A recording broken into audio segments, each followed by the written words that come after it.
Welcome to part 3 of the massage video. So in this video we're going to focus on working right around their hips and their pelvis and then down into their hind leg.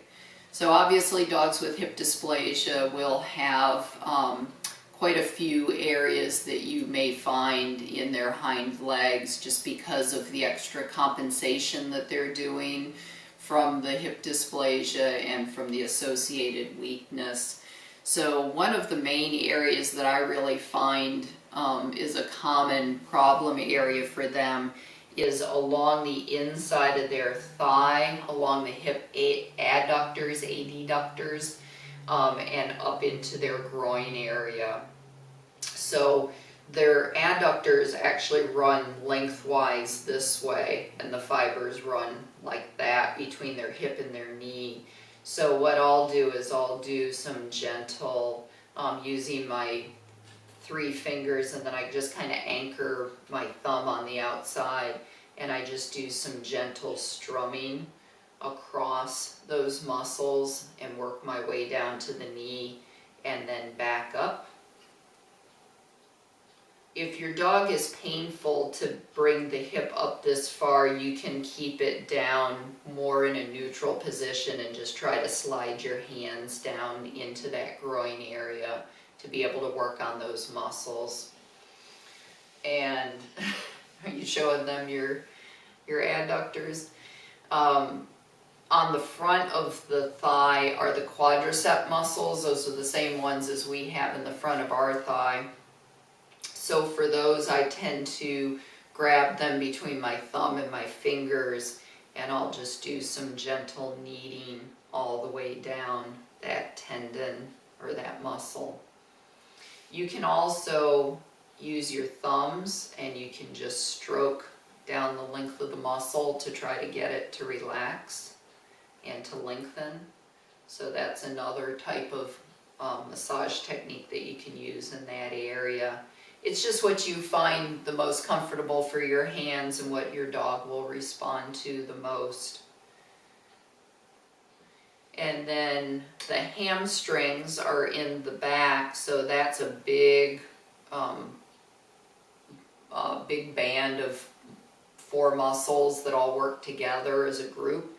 So I usually just kind of cup it in the palm of my hand, and then I'll use my thumb and my fingers, and I'll just massage all along the back and work up right towards their tailbone. So you can work on the hamstrings that way. And then another area that I find pretty sore on a lot of them is right around the gluteals. This is because those are the muscles that get affected the most from hip dysplasia, and they tend to be weak, so when they work, they have to work extra hard. So if you just come right up to, let me see if I can sit him up so you can get a better view. Can you come sit up? Come here. Or let me see if I can flip them this way so that you can see better.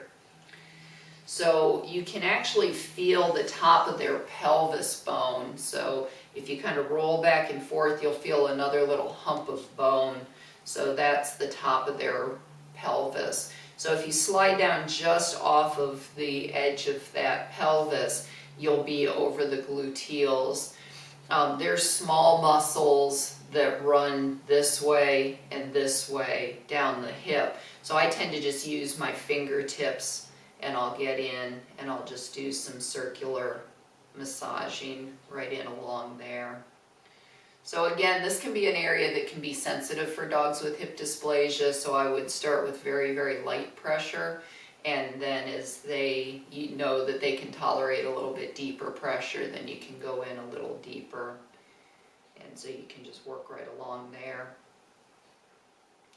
One other area that I find that can be sore for them is if you find both sides of your pelvic bones, and if you drop in just in between to the middle, right there, that corresponds with right where our pelvis and our low back come together, and I know a lot of you probably have pain there too. So same thing, I'll just get in there with my fingers and I'll just do a little bit of massage, or you can use your fingers and your thumb to do a little bit of kneading type of pressure through that area. And then another thing that can be helpful for them is, again, like I was mentioning up here, the long strokes. You can do the same thing. You can just do some long pressure strokes down towards the base of their tail, just to get all those muscles to relax.